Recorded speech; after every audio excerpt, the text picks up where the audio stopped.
if you buy through a limited company, you can claim land remediation relief if you have a...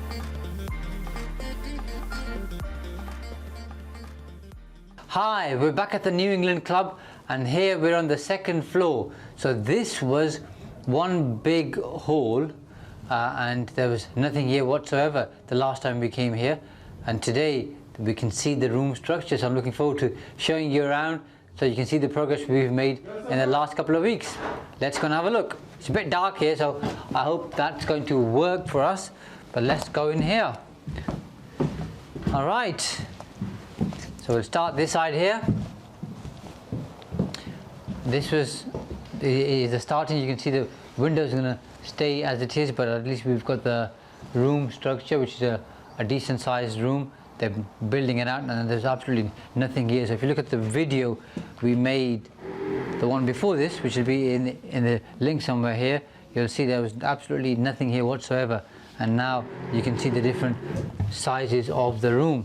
Here's another room, again a bit dark, but you can kind of tell, hopefully, that it's a decent sized room.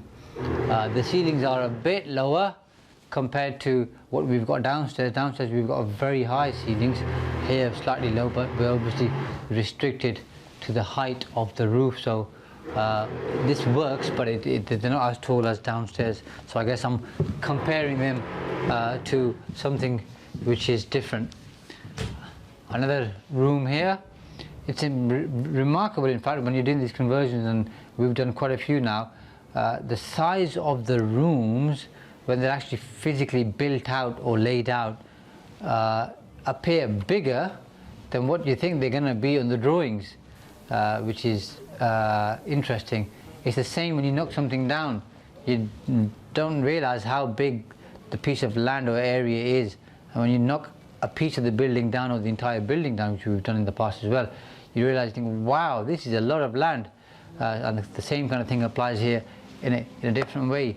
So the rooms are looking bigger than I thought they were going to be, and I'm not a very visual person. I'm more of a numbers guy, so I can't always visualize the size of the room, even though you can tell me it's a 4x6 or whatever.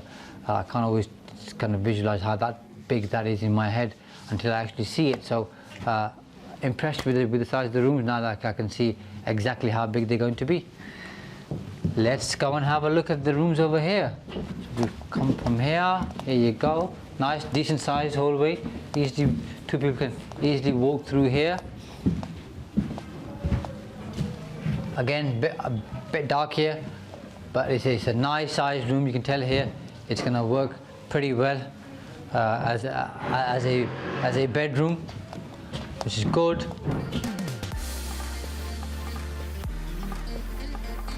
All right, so the major progress we've made here is we've had the windows installed. And before we have a look at the windows, this building had quite a bit of asbestos, which we weren't aware of. We did become aware of that after having bought it, and it cost us a lot of money to clear, because it was downstairs, first floor, and then up on the second floor where we've just been. So it was a lot of money to clear. If you have that in terms of any form of contamination, asbestos, Japanese knotweed, if you buy a petrol station or a filling station and there's contamination in the ground, if you buy through a limited company, you can claim land remediation relief if you have a trading business. So make a note of that. It's a very good relief, not that well used because people don't know about it.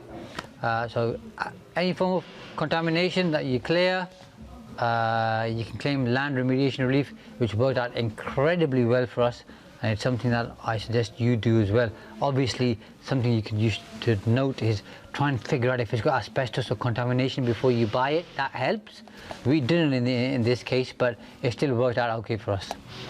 All right, let's have a look here. So this is the first window. You can see there's plenty of light coming in. And I know I spent quite a bit of time last time talking about windows, so I'll try not to do that today, but I just wanted to show some of the progress that we've made here. Look at a couple of the other rooms.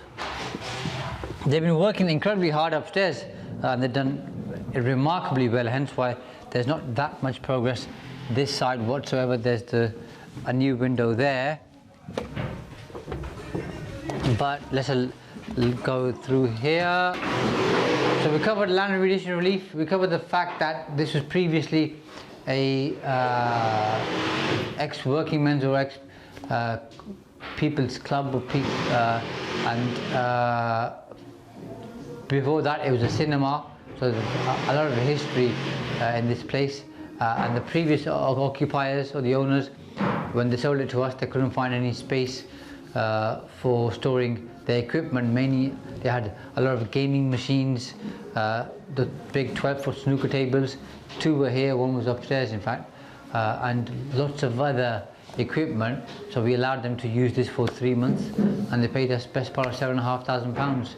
In fact, they paid us exactly £7,500 rent for 3 months, which was post-purchase, so that worked incredibly well as well. There are lots of other tax savings we made on this particular building and purchase and development, which I'll share with you as these videos progress. So please make sure you watch all of them, because when you look at the amount of tax savings we've had on this particular development, it is big. It's all really plain, simple, straightforward stuff, but it's only simple, straightforward, plain if you know what you're doing, just like anything else in life. So I'll happily share that with you. Please make sure you watch all of these videos, because in pretty much every single one I've made sure that at least there's one golden nugget which you can take away.